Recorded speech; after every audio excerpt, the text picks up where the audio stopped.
DC साहब गुड़गांव ने भी आदेश दिए, अभी नई गाइडलाइन जारी की थी, तो उनकी गाइडलाइन को ये भाजपाई ही खुद ही नहीं मानते। हमारी अलर्ट सुरक्षित हरियाणा नारा दिया था खट्टर साहब की सरकार ने, और खुद भाजपाई जो है ना इस बीमारी को जो है ना फैलाने का काम, पूरी तिरंगा यात्रा में एक भी भाजपाई ने कोई मास्क कैरी नहीं कर रखा था, कोई सोशल डिस्टेंसिंग का पालन। यदि होती तो इनकी वो तिरंगा यात्रा जिन जिन मार्गों से जाती हो सकता है, सीधा सीधा मकसद इनकी पार्टी की अपनी जो भाजपा के अपने जो हमारे नेता हैं उन मित्रों से ये जानना चाहता हूँ कि कितने शहीदानियों के नाम को ये जानते हैं और कितनों के घरों तक ये लोग। देखिए, शहीदों के परिवार से कोई शामिल था, ये तो बात एक स्वप्न में गुटबाजी है, और उस गुटबाजी को ये दिखाना चाहते थे कि यहाँ पे आपसी गुटबाजी में बटे हुए हैं, और ये एक संदेश देना चाहते थे इस तिरंगा यात्रा के माध्यम से कि हम लोग एक है। हमारी दक्षिण हरियाणा के ही सबसे बड़े जो विश्व विख्यात वीर योद्धा, जो बलिदानी, जिनका नाम भूल गए, उनका नाम है शहीद राव तुलाराम सिंह जी, जिनकी शहादत। नमस्कार, मैं प्रदीप निराला और आप देख रहे हैं तहलका हरियाणा। सबसे पहले मैं सभी देशवासियों को स्वतंत्रता दिवस की हार्दिक शुभकामनाएं देना चाहता हूं। वंदे मातरम, जय हिंद। अभी हमारे साथ हैं माइकल सैनी जी, इनसे हम बात करेंगे कि पूरे प्रदेश में शहीद तिरंगा यात्रा भाजपा के द्वारा निकाली जा रही है। इस संबंध में हम बात करेंगे कि ये कार्यक्रम किस तरीके से पार्टी द्वारा चलाया जा रहा है। हमारे साथ हैं माइकल सैनी जी, तो इनसे बात करते हैं। सैनी जी, सबसे पहले आपका तहलका हरियाणा में बहुत बहुत स्वागत है। धन्यवाद। ये भाजपा द्वारा जो शहीद सम्मान तिरंगा यात्रा जो निकाली जा रही है, इसके बारे में आपका क्या कहना है? सबसे पहले देशवासियों को स्वतंत्रता दिवस की हार्दिक शुभकामनाएं। प्रदीप जी, रहा आपका सवाल कि भारतीय जनता पार्टी द्वारा जो शहीद सम्मान जो श्रद्धांजलि यात्रा, जो श्रद्धांजलि देने के लिए जो तिरंगा यात्रा निकाली जा रही है, उस तिरंगा यात्रा को आप देखिए कि सरकारी स्कूल सभी खुले हुए हैं, और डीसी साहब गुड़गांव ने भी आदेश दिए, अभी नई गाइडलाइन जारी की थी, तो उनकी गाइडलाइन को ये भाजपाई ही खुद ही नहीं मानते। जो इनकी सरकार ने एक नारा दिया था, अभी हमारी अलर्ट सुरक्षित हरियाणा नारा दिया था खट्टर साहब की सरकार ने, और खुद भाजपाई जो है ना इस बीमारी को जो है ना फैलाने का काम कर रहे हैं।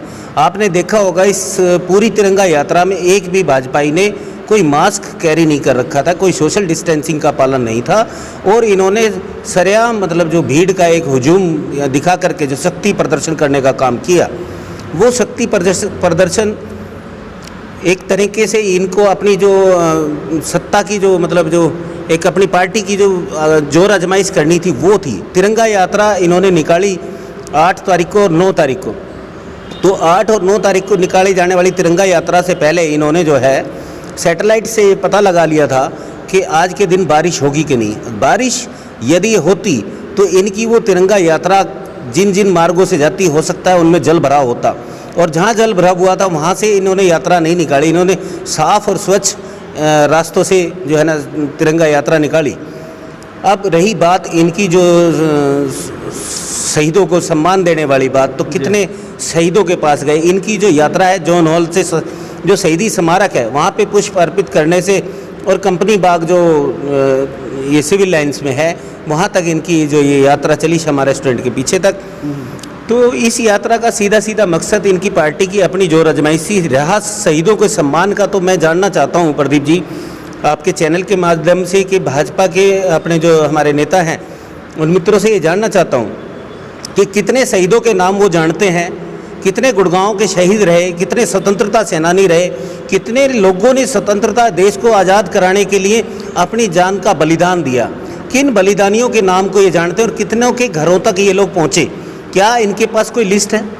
जी, अगर कोई लिस्ट है तो वो सार्वजनिक करें कि हम इन शहीदों के घर अपनी तिरंगा यात्रा लेकर के गए और हमने इनको सम्मान देने का कार्य किया। तो क्या सैनी साहब, ये जो शहीद सम्मान तिरंगा यात्रा जो निकाली जा रही है, क्या उस तिरंगा यात्रा में सिर्फ भाजपा कार्यकर्ता थे या उन शहीदों के परिवार के लोग भी शामिल थे? क्या देखने को मिला ऐसा?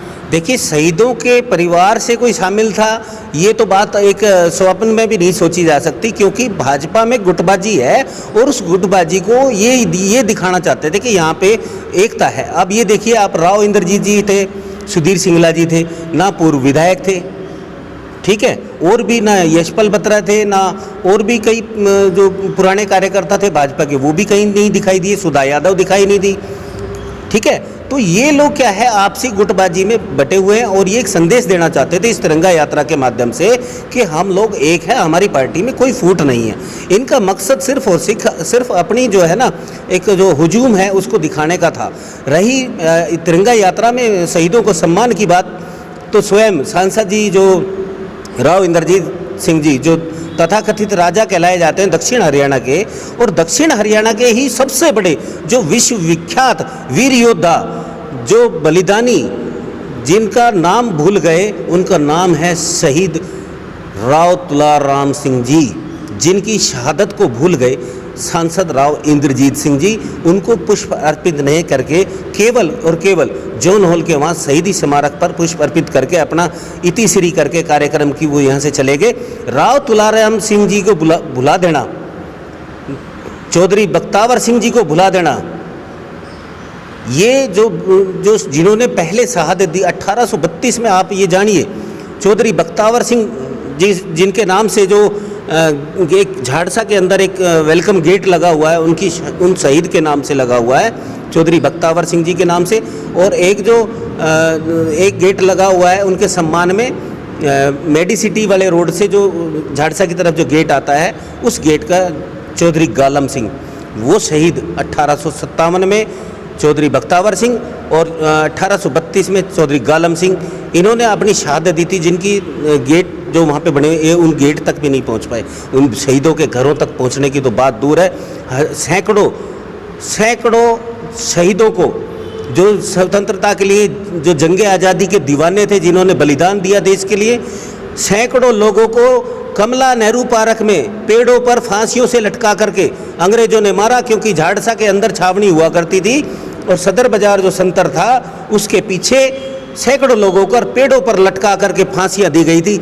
मैं नहीं जानता, प्रदीप जी आपके माध्यम से, आपके चैनल के माध्यम से मैं अपने प्रदेशवासियों को, अपने देशवासियों को बताना चाहता हूं कि कमला नेहरू पार्क हमारा एक वहाँ पर शहीदी स्मारक वहाँ पे बनना चाहिए था, जहाँ पे हमारे सैकड़ों शहीदों ने, और ये जानकारी हमारे देश के नागरिकों को बिल्कुल नहीं है, और जो बड़े बुजुर्गों ने जो बता करके गए हैं, इतिहासकार हैं, उनको ज़रूर मालूम है, लेकिन आज की नई जनरेशन को ये तक नहीं पता कि कमला नेहरू पार्क में कितने लोगों ने अपनी जान की शहादत दी थी। तो हाँ बोलिए प्रदीप जी, ये बड़ी दुर्भाग्यपूर्ण बात है कि ये ना इतिहास में अंकित है और ना कुछ। आज कमला नेहरू पार्क को मैं कहता हूँ कि शहीदी स्मारक का एक नाम देना चाहिए, और यहाँ पे एक जो उनकी जो पूरी एक जानकारी है उसको वहाँ पे विस्तृत रूप से एक प्रदर्शित करते हुए एक जो है ना एक हॉल का इंतजाम किया जाए, एक वहाँ पे सेमिनार लगाए जाएं, बच्चों को जानकारियाँ दी जाए, इतिहास में दर्ज कराया जाए उन शहीदों की बातों को। जो स्वतंत्रता सेनानियों को पेंशन आती है उन तक के नाम नहीं जानते, उनकी आज क्या दुर्दशा है, उनके बच्चे आज किस तरीके से चाय पकौड़े बेच रहे हैं या भाई छोटे मोटे रोजगार करके अपना गुजारा कर रहे हैं। उन शहीदों के बच्चों के प्रति कोई भी इनकी संवेदनाएं नहीं, कोई सम्मान नहीं, इनके पास कोई कार्य योजना नहीं, उनके पास कोई उनके लिए कोई नीतियाँ नहीं। आप ये बताइए ये कैसी सम्मान यात्रा थी? शहीदों के सम्मान यदि करना चाहते थे तो आज उन शहीदों के नाम पर पेट्रोल पंप या गैस एजेंसी ना होकर के कोई दूध की या बिस्किट की या किसी और सामान की एक एजेंसी तो उनके परिवार वालों को मिलनी चाहिए थी, ताकि उनका वो जीवन यापन ये आराम से कर सकते थे। ये तो होता शहीदों के प्रति एक सम्मान, लेकिन ये सम्मान यात्रा न होकर के सिर्फ और सिर्फ भाजपा की एक जन समूह को दिखा करके अपनी एकता को प्रदर्शित करने का एक कार्य था। तो क्या ये अपनी एकता को जो प्रदर्शित करने का कार्य किया भाजपा ने, क्या उसमें वो सफल रहे? नहीं, ये सफल नहीं हो पाए, क्योंकि इनके अधिकांश नेता इस यात्रा में जो तिरंगा यात्रा इन्होंने निकाली, इसमें इनके सभी नेता, हम कह सकते हैं कि सभी नहीं आए। हाँ, जो नए पदाधिकारी इन्होंने बना करके, जो नए नए विभाग बना करके नए नए पदाधिकारी बना रहे हैं, उस पद के लालची या अपने कोई निजी हित साधने वाले कुछ लोग इनके साथ जरूर जुड़े थे। और इन्होंने जो कोविड काल में, जबकि तीसरी लहर आने को है, जो तीसरी लहर बच्चों के ऊपर बहुत ही जानलेवा बताई जा रही है, जो डेल्टा वेरिएंट बताया जा रहा है, जो देश की सीमाओं से टकराने को है, और आज बच्चों की जान खतरे में है, और ऐसे में ये निमंत्रण देते हुए घूम रहे हैं बगैर मास्क लगाए, बगैर सोशल डिस्टेंसिंग के। और इन लोगों ने जो बच्चों की ज़िंदगी के साथ खिलवाड़ करने का, आम जन के लोगों, आम लोगों की ज़िंदगी के साथ खिलवाड़ करने का काम जो किया है, ये आमंत्रण दिया है तीसरी लहर को, भाजपा पार्टी द्वारा और इनके लोगों द्वारा, इनके नेताओं को ये नहीं कि भाई ये हम ये जो खुलेआम बगैर मास्क के सोशल डिस्टेंसिंग के घूम रहे हैं, इससे अगर महामारी फैली तो उसका जिम्मेवार कौन होगा? क्यों हम इन बच्चों की, इन लोगों की जान जोखिम में डाल रहे हैं केवल और केवल अपनी पार्टी का प्रचार और विस्तार दिखाने के लिए? सैनी जी, शहीद सम्मान तिरंगा यात्रा जो निकाली, ये तो हमारी देश की आन बान शान है तिरंगा। उस तिरंगा यात्रा में भाजपा कार्यकर्ता ही नहीं, इसमें तो हर एक जन को शामिल होना चाहिए। तो इसमें सिर्फ और सिर्फ भाजपा के कार्यकर्ता ही क्यों नजर आए? देखिए, ऐसा है, इनका मकसद एक और था। प्रदीप जी, मैं आपको बताना चाहूँगा, आपने ओपी धनखड़ जी ने बयान दिया है परसों कि भाई किसानों के साथ कोई नहीं है और हमारी तिरंगा यात्रा में लोग ज़्यादा से ज़्यादा आ रहे हैं। इसका मतलब जो किसान बैठे हैं वो बेकार बैठे हुए हैं, उनकी कोई मांग सरकार से, मतलब सरकार इसलिए नहीं मान रही क्योंकि वो लोग किसान नहीं है, और जो किसान हैं और जो मजदूर हैं, जो भी लोग हैं वो सारे हमारे साथ हैं। इसलिए ये प्रदेश के हर ज़िले में अपनी एक तिरंगा यात्रा निकाल रहे हैं ताकि किसानों को झूठा साबित कर सके, उनको कमज़ोर साबित कर सके। इनकी मंशा सिर्फ और सिर्फ इनको किसान आंदोलन से कोई फ़र्क नहीं पड़ा, ये सब दिखाने की है। जबकि वास्तविकता ये है कि हरियाणा सरकार किसी भी ज़िले में स्वतंत्र रूप से कोई भी रैली प्रदर्शन करने में अक्षम है, कोई भी सभा करने में अक्षम है, कोई प्रेस कॉन्फ्रेंस करने में, कोई रैली करने में अक्षम है, कहीं कर नहीं पा रही है। अपनी इस कमजोरी को छिपाने के लिए तिरंगा यात्रा एक माध्यम बना करके, क्योंकि इनको पता है तिरंगा यात्रा का ना किसान विरोध करेगा, ना कोई आम नागरिक, ना कोई इनसे जो पीड़ित है, इनकी नीतियों से जो परेशान है, जो लोग दब चुके हैं, जो पिस चुके हैं, जो व्यापारियों का दमन हो चुका है, जो आम लोग बिल्कुल अब एक पैसे के लिए मोहताज हो चुके हैं, जो डॉक्टरों ने जिन लोगों को लूट लिया, जिन्हें लाशें नहीं मिली, लाशें जलाने को जगह नहीं मिली, उन लोगों के परिजनों को भी तिरंगा यात्रा का विरोध करने का अधिकार नहीं है। इसलिए ना वो करना चाहते हैं, इसलिए इनको पता है कि तिरंगा यात्रा निकालो और अपनी मेजॉरिटी दिखाओ। वैसे अगर मैं आपके चैनल के माध्यम से कहना चाहता हूँ भाजपाइयों को कि बगैर तिरंगे के ये एक भी रैली करके दिखाएं हरियाणा प्रदेश में, तो हम इनको मान जाएंगे। धन्यवाद। अभी आप सुन रहे थे माइकल सैनी जी हैं, गुरुग्राम के समाज सेवी हैं, जाने माने। अभी हाल ही में इन्होंने आम आदमी पार्टी भी ज्वाइन की है। लेकिन ये जो बात कह रहे हैं कि जो भाजपा के कार्यकर्ताओं, नेताओं द्वारा जो शहीद सम्मान तिरंगा यात्रा निकाली जा रही है, उसमें ना तो मास्क का लोगों ने यूज़ किया है, और जो शहीद हाँ जी, ये जो हमारे गुड़गांव के डीसी साहब हैं, ये नई नई गाइडलाइन बना देते हैं। इनकी गाइडलाइन सिर्फ आम लोगों के ऊपर लागू होती है। आम लोगों के तो ये अगर मास्क कैरी ना करें तो 2000 रुपये के, 500 रुपये के चालान काटते हैं, इनके पुलिस वाले पैसे ले जाते हैं। आम लोगों के, इनके भाजपाइयों के जो सत्ताधारी दल के लोग हैं, इनका चालान काटने की कोई हिम्मत नहीं है इनकी। इनका कानून उनके ऊपर लागू नहीं होता, इनका कानून सिर्फ गरीब लोगों पर इम्प्लीमेंट होता है। मैं कहना चाहता हूँ, आप जैसे एक बाजे की दुकान में एक नपीरी होती है ना, उसको कहते हैं नक्कार खाना, जहाँ पे वाद्य यंत्र होते हैं, उस नक्कार खाने की तूती साबित हो रही है डीसी साहब के गुड़गांव के आदेश, क्योंकि भाजपा के कार्यकर्ताओं ने उनके आदेशों को न मानकर यह बात साबित कर दी।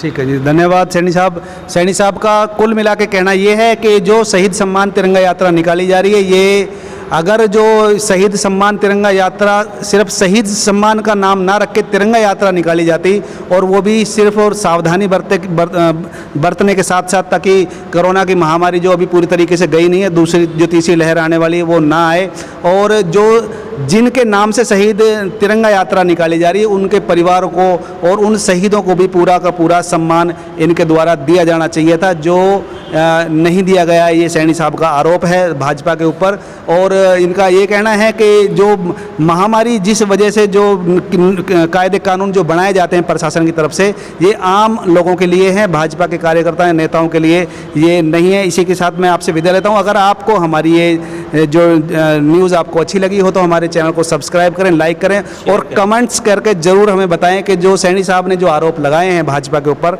ये कितने सही हैं और कितने गलत। नमस्कार।